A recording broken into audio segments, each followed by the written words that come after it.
Bon, yo les gars, ça fait hyper longtemps que j'ai pas fait de vidéo, ça doit faire au moins 2 voire 3 ans. Bon, je me faisais chier, il était temps de revenir dans le YouTube Game. Donc là, quoi de mieux pour revenir dans l'action que de rénover une trot de ferraille. Alors qu'est-ce que t'as acheté encore comme ferraille, Kéké? Eh ben, ce que j'ai acheté, c'est simple, on va pas faire de suspense à la con. J'ai acheté une épave. 250 RM Suzuki, 1994 ou 95, on n'est pas bien sûr encore. Une vraie épave, hein. Comme tu peux le voir, les joints spi sont morts de chez mort. On va d'abord faire le tour de la moto, le tour de tout ce qui va pas. Les joints spi, c'est mort. Les carénages, il n'y a rien qui va. L'avant, c'est du 2005-2007, comme mon 450 RMZ de l'époque. Il y a du réservoir, je sais pas si c'est d'origine. La selle, c'est sûr qu'elle n'est pas d'origine. Les carénages à l'arrière, c'est sûr et certain que c'est pas d'origine. Quand on voit le creux qu'il y a quelque chose qui va pas. Tout ça, ce sera changé. Bon, le pot, normal, il est enfoncé. Normal, c'est un deux temps. Il y aura du freinage à revoir parce que ça foire un peu, il y a du jeu dans tous les sens. Voilà, voilà. Les plaquettes sont encore bonnes à l'arrière, j'ai les pièces en plus, on verra ça tout à l'heure. Il y aura sans doute une ligne entière à prévoir d'échappement. Une jante arrière qui est foirée, je vais te montrer. Ah ben là tu vois, ça c'est mort chef. C'est les deux tiers des rayons sont comme ça, donc bon on s'en fout. Le kitchen est mort, on s'en fout, j'en ai un autre. Maintenant, on va passer... Ah oui, il y a quoi d'autre?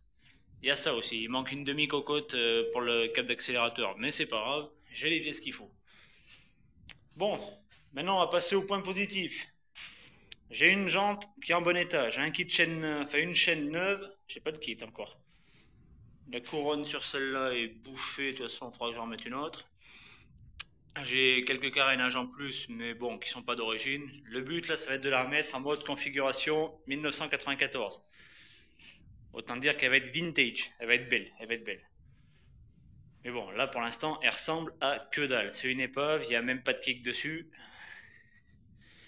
Il n'y a pas le kick encore. Mais elle compresse.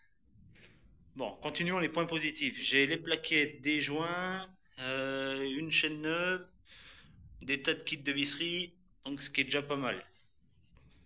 Ensuite, gros point positif. Par contre, et là j'espère que ça se verra bien, le carbu est nickel. Le cylindre piston a été fait il n'y a pas longtemps, ou encore que le joint est bien vert, les goujons sont tout propres. Bon, autre point positif, ouais, les radiateurs, ils sont dégommés sa race. Genre bien dégommés comme il faut si tu veux. Lui, à mon avis, il a dû se prendre un sérieux pet. La ligne, à mon avis, je ne sais pas si elle est d'origine, mais vu comment ça passe près du cadre, je pense pas qu'elle soit d'origine. On dirait plutôt une ligne 225, mais je suis pas bien sûr. Mais ouais, il y aura une ligne, des radiateurs, bref. Sinon, niveau moteur, elle est quand même assez propre. Tout le haut moteur, c'est assez nickel. Et la bougie, l'antiparasite, tout ça, ça a été changé. Les goujons sont tout neufs. Il y a des durites neuves. Bon, la boîte à air est bouillave. Bref, il y a quand même pas mal de boulot. Bon, là, on va parler prix. J'ai payé cette ferraille 1000 euros de tout rond. Alors certains vont me dire, ouais, c'est beaucoup trop, tu t'es fait arnaquer. Non, connard. C'est le prix que ça vaut maintenant. Seul problème, c'est qu'il y a 15 ans, ça valait rien du tout, les ferrailles comme ça. Maintenant, les côtes se sont envolées. C'est n'importe quoi. Bref. Dans tous les cas, je l'ai payé 1000 balles.